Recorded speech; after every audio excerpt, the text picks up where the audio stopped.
This bird is a 100% pure Scion.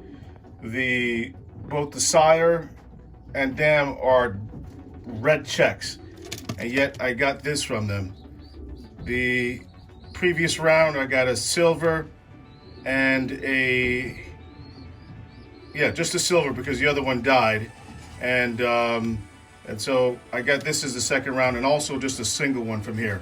They're in their third round, and we'll see if I can get two. But it's interesting. One was a silver, and one is this dark check white flight. But notice the frills on the front of the around the neck area.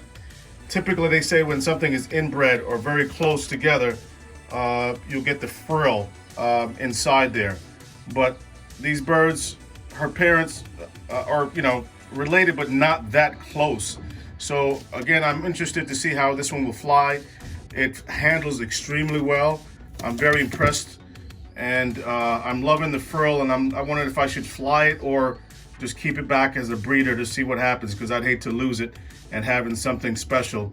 Again, when I'm seeing these Redchecks and Redcheck splashes coming out with a different pattern, either blue check splash or dark check splash, or in this case dark check white flight or dark check splash with the frill on there, just making me wonder that if I should just keep it back and just see what happens with it as a breeder. But as you know, everything should be flown to see what it's really made out of. But the curiosity is just killing me in reference to this is rare for this combination to be coming back. And so it's kind of making me wonder if something is special about this bird.